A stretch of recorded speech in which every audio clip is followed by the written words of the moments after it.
రుద్రవరం మండల నాయకులతో సిఐ చంద్రబాబు అత్యవసర సమావేశం నిర్వహించారు.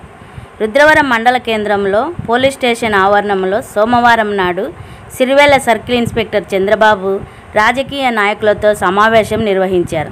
ఆయన మాట్లాడుతూ మండలంలో పోలింగ్ రోజు కొన్ని చెదురుమదురు సంఘటనల మధ్య ముగిసిందన్నారు. మండల కేంద్రంలో సాయంత్రం ఉద్రిక్తత వాతావరణం నెలకొవడం రుద్రవరానికి తీరని మచ్చలా మారిందన్నారు. ఇలాంటి సంఘటనలు పునరావృతం కాకుండా చూసుకోవాలని రాజకీయ నాయకులకు సూచించారు. పోలింగ్ రోజు ఘటన ఆధారంగా చాలామందిపై కేసులు నమోదు చేసినట్లు తెలిపారు. అలాగే ఓట్ల లెక్కింపు రోజు నంద్యాల ఆర్జీఎం కళాశాల ఆవరణంలో 144 సెక్షన్ అమల్లో ఉంటుంది కావున నాయకులు, కార్యకర్తలు ఎవరు కూడా ఓట్ల లెక్కింపు కేంద్రాల వద్దకు రాకూడదని ఎలక్షన్ కమిషనర్ సూచించారు.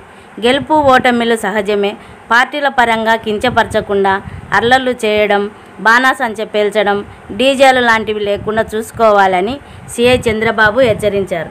ఈ కార్యక్రమంలో Sirivella circle inspector Chandrababu, ASI Rambhupal Reddy, constables Maddileti Reddy, Venkateswarlu, చిన్న లక్ష్మయ్య, మహిళా పోలీసులు, అన్ని గ్రామాల సర్పంచులు మరియు పార్టీ నాయకులు, కార్యకర్తలు తదితరులు పాల్గొన్నారు. జరగడం వల్ల కేసులు కూడా అయినాయి. వాస్తవం చెప్తున్నా, కేసులు కూడా అయినాయి. అప్పుడేం తెలియదు. అప్పుడు అరుపులు కేకల వల్ల ఎవరికేం పెద్దగా అనిపించదు. రాబోయే రోజులు అనిపిస్తారు. అది గ్యారంటీ. నేనైతే రాసి మెత్త కూడా రాసిస్తా. అప్పుడేమి జరగదు. ఆ పక్క ఈ పక్క 100 మంది ఉండే లోపల నాకెవరులే, నన్ను ఆపేది ఎవరులే, నన్ను చూసే వాళ్ళు ఎవరులే అనేది అనుకొని ఉంటారు. కాకపోతే ఇప్పుడు ఆ వీడియో తీసి ఆ వీడియోలో ఉండే ప్రతి ఒక్కరు మేము పెట్టడం అయితే జరుగుతుంది. అది మాత్రం వాస్తవం.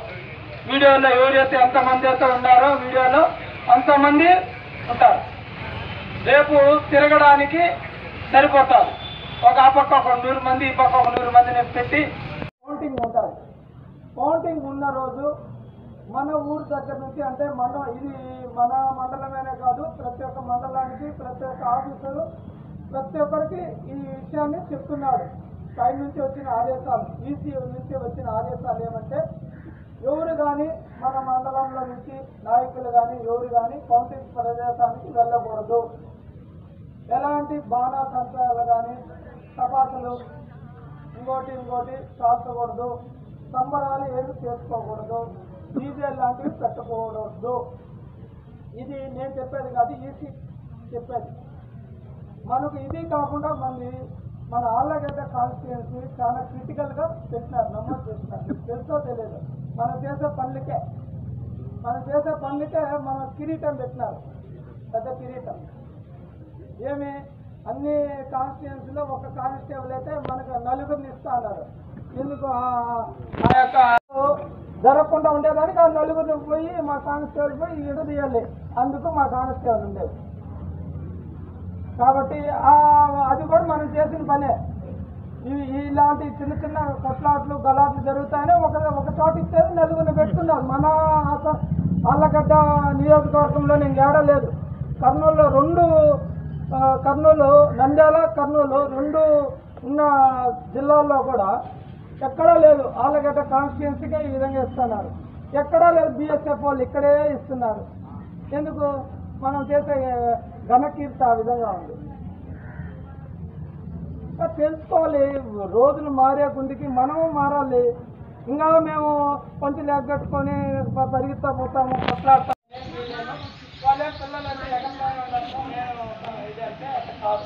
ఎవరైతే దానికి ఆర్గనైజర్ ఉంటారో వాళ్ళు పోతారు. ఇవన్నీ ఎలక్షన్ కేసుకు సంబంధించి ఎలక్షన్ అయిపోయింది కదా, ఎలక్షన్ నాకు సంబంధం లేదనేది కాదు. జూన్ 4వ తేదీ వరకు మన కోర్టులో ఉన్నట్టే. జూన్ 4వ వరకు ఎలక్షన్ కోడ్ ఉన్నట్టే. ఈ లోపల మనం ఏం చేసినా కానీ ఎలక్షన్కి సంబంధించిన కేసుగానే పరిగణిస్తారు.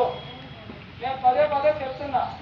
ఇప్పుడు ఎలక్షన్ అయిపోయింది కదా సార్, 13వ తేదీ మా ఇష్టం, నేను దొరుకుంటా కూడా వెళ్ళిపోతాను సార్ అంటే కాదు.